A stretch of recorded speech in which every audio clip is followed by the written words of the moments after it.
It was too bad things didn't go the way you thought they would. You assumed you could just file those divorce papers, disappear, and be done with it. But everything changed the moment my father-in-law was admitted to the hospital. My husband's true colors surfaced quickly. "We're going to split his inheritance," he said, his voice cold. "You won't be getting a cent. There's no money for a wife who can't even manage her own household." I was speechless. Later, when I went to City Hall to start the divorce process, I uncovered something even more shocking. My name is Nancy, a 24-year-old housewife. My husband Tom is 40. We were what people like to call a May-December romance, but our relationship was far from a dreamy love story. There was no whirlwind courtship like in the movies. Our marriage wasn't the product of passion, it just sort of happened. I had been working for Tom's father at his construction company, and for reasons I still don't fully understand, the company president took a liking to me. Before I knew it, he was insisting that I marry his son. Tom, who was expected to take over the company, wasn't exactly swimming in marriage prospects. His father was growing increasingly concerned about the future of the business and feared that without a solid heir, the company he'd worked so hard to build would crumble. He even came to my family's house and personally requested that I marry Tom. It wasn't as though my family wasn't familiar with Tom's. We owned a construction company that had been passed down through generations, and my father had once worked for Tom's father to gain experience. Over the years, they developed a close relationship, with Tom's father mentoring mine on how to run a business. So when Tom's father asked for my hand in marriage, my father didn't outright refuse, despite the significant age gap. He'd insisted on a dating period, though, wanting to give both Tom and me the chance to make our own choice. Any talk of marriage, he said, would have to wait until we'd spent some time together. But Tom knew that marrying me was part of the deal if he wanted to take over his father's company. So, of course, he agreed to the arrangement. Tom and I had a pretty good relationship. We went on plenty of dates, dinners, movies, shopping. Over time, we grew close enough to feel confident that we could make marriage work. So before long, we were officially engaged. But soon after our engagement, Tom's father fell ill and began making frequent trips to the hospital. Since Tom was busy with work and my mother didn't drive, it was up to me, his fiancé, to take care of my father-in-law. My mother-in-law, on the other hand, was less than supportive. She constantly nagged me to focus more on housework, reminding me that I needed to do a better job considering I was about to become her daughter-in-law. "Nancy, hurry up. The morning reception hours are about to end. Take him already," she'd say, treating me more like hired help than family. Even before Tom and I were married, I felt like I was being reduced to a maid. But I still smiled and nodded. Yes, I'm coming. I'll start the car." I was the one looking after my father-in-law most days. Eventually, my mother-in-law suggested I move in with them early. It would make it easier for me to care for him, she said. At the time, it seemed practical. Commuting back and forth from my parents' house to take him to the hospital was exhausting. Plus, I figured I'd be living there soon enough anyway. I assumed we'd finalize the wedding plans once his health improved. So I thought, why not just sign the marriage papers now and move in? At first, everything seemed fine. There were no signs that Tom had been involved with anyone else before, no rumors or red flags. But after living with him as his wife, I quickly understood why he'd reached the age of 40 without any serious relationships. Tom was obsessive about money. He wasn't just careful, he was a miser. He would keep track of every penny spent on our dates, right down to the cost of gas or food, and then inform me of the totals. It was as if he viewed every outing as a financial transaction, not a shared experience.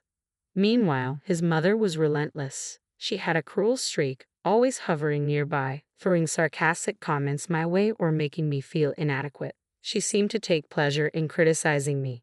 Oddly, Tom never said a word about his mother's extravagant spending habits. While he scrutinized every dollar spent on our dates, he turned a blind eye to her lavish expenses.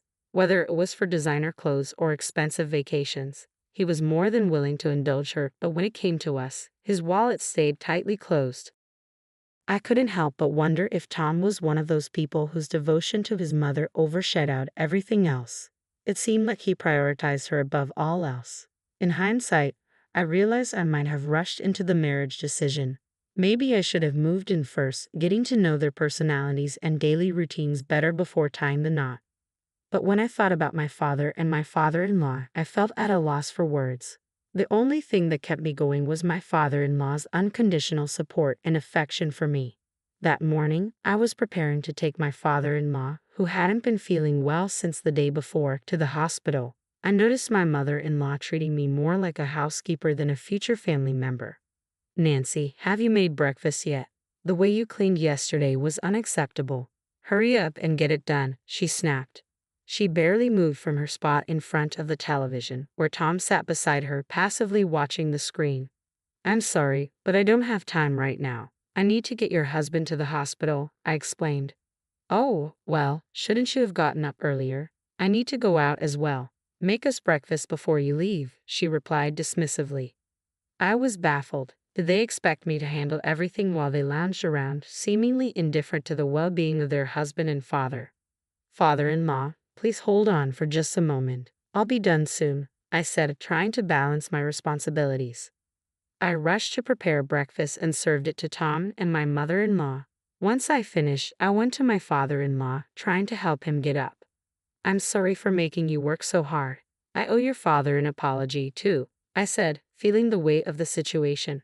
Just then, my father-in-law collapsed. My heart raced as I looked at him in horror, while Tom and my mother-in-law continued eating breakfast as if nothing had happened. I immediately called for an ambulance, my mind going blank until I finally heard the sirens approaching. When the ambulance arrived a few minutes later, Tom glanced at me and said, "Sorry, Nancy, but I have to leave. Handle the rest, and please lock up when you're done." With that, they left, leaving me alone with my father-in-law. At the hospital, he regained consciousness and was admitted after the necessary procedures. By the time the doctors finished explaining everything, it was already dark. As I sat beside him, he looked at me with weary eyes. "If something happens to me," he said softly, "I want to leave you something, Nancy. It's my way of apologizing for making you endure my ungrateful son and wife." I realize now that I've been so focused on work that I didn't see what was happening at home. His words were a painful acknowledgement of the situation I was trapped in. Just then, I heard someone clear their throat at the door. Tom and my mother-in-law entered, approaching me with concerned expressions. "How's he doing?" Tom asked, his voice lacking genuine concern. I reassured them. "He'll be fine. He just needs to rest for a bit. He should be out of the hospital soon." I explained to Tom and my mother-in-law what the doctor had said. Tom clicked his tongue, and it seemed my mother-in-law was visibly disappointed, though it might have been my imagination. A few days later, as I was preparing to visit my father-in-law, Tom and my mother-in-law handed me a paper. "Fill this out and take it to the government office," Tom instructed. The form was lined with green rules and clearly marked as a divorce decree. Tom had overheard our conversation in my father-in-law's hospital room and said, "My father planned to give you part of his inheritance, but we've decided you won't see a penny. Isn't this what you wanted all along, to marry someone so much older? Your plan didn't work out, so go file for divorce. We want nothing more to do with you." He cursed me angrily, and I was left in shock. What? I could barely comprehend what he was saying. "I wasn't expecting this. Just go to the government office, Tom. My father and I will divide his inheritance equally. There's no one else to share it with. There's no money for a wife who can't even manage her own housework." The cruelty of his words was overwhelming. My father-in-law was set to be discharged from the hospital soon, but it felt like Tom and my mother-in-law were already planning as if he were dead. The thought was terrifying. How could they be so heartless? "He's your family. He's not going to die. He'll come home and get better," I protested. "And don't accuse me of wanting the inheritance. That's not my intention. I never wanted this marriage in the first place." Determined to end the situation, I rushed to the municipal office to file the divorce papers. I needed to distance myself from these people as soon as possible. But when I arrived at the office and handed in the form, the receptionist looked at me with a puzzled expression and returned the papers. "There seems to be an issue with the form," she said. "Your name doesn't match the records." I was taken aback. "What do you mean?" "That is my name," I insisted, but she maintained that it didn't match their records. This time, I was asked for my maiden name, and it did match. The official chuckled and informed me that my marriage certificate had never been submitted. In other words, we had never been legally married. He handed back my completed divorce papers. Confused and frustrated, I called my mother-in-law to find out what had gone wrong. She responded nonchalantly, Oh, I completely forgot I had it all this time. I didn't believe her. She had always lacked common sense and had mistreated me because I was her daughter-in-law. You did this on purpose, I accused. You've been acting like everything was fine while using me as your maid. You've treated me horribly. I could no longer stay polite. It's hard to ask you to manage the house if you're a stranger, but as a wife, I would have done anything for you. I could have been asked to do anything. On the other end of the line, my mother-in-law's laugh seemed devoid of any real malice. Oh, she doesn't have to worry about her share of the inheritance. I heard Tom's voice joining in the laughter, and my anger nearly boiled over. I was determined to fight back and not let them get away with this. I called my father and asked him to come with me to the government office. I quickly explained the situation, and he agreed to meet me there. When we arrived, I asked the official who had assisted me previously to explain the situation again in front of my father. I also obtained a certificate of residence to confirm the facts. It turned out that not only had my name not been updated, but my address had also remained unchanged, which made me believe I was registered as married while living in that house. Despite the false impression of being legally married, I had been treated as Tom's wife and forced to work hard. When it came to the inheritance, I was told to leave. I struggled to accept that I had been treated this way. Even my usually mild-mannered father was furious. We rushed to the hospital where my father-in-law was staying. Upon seeing my father beside me, he said politely, "You didn't have to come all this way to see me." As my father explained the situation to my father-in-law, his agitation grew visibly. We settled into his hospital room to discuss what measures we should take against Tom and my mother-in-law. Notably, neither Tom nor my mother-in-law had visited him since he was admitted. Understanding that Tom was unlikely to ever fulfill his role as a proper family heir, Tom's father made a proposal to my father. He wanted to transfer the business to him, believing that if the company were to merge with my father's successful business, there would be no financial loss. Tom's father was more concerned with ensuring the company continued to exist in some form rather than risk its collapse under Tom's leadership. Given Tom's personality, he feared the company would lose customers and employees, and ultimately fail. "This isn't just a decision I'm making on a whim," Tom's father said. "It's about securing the company's future and preventing our relatives from taking over." With that, he laughed and announced his divorce. "She's so obsessed with money that she's spending all her time in luxury while neglecting her husband. She deserves this." Turning to me and my father, he asked, "Is this enough to make up for the trouble I've caused?" My father and I exchanged glances, a hint of satisfaction on our faces.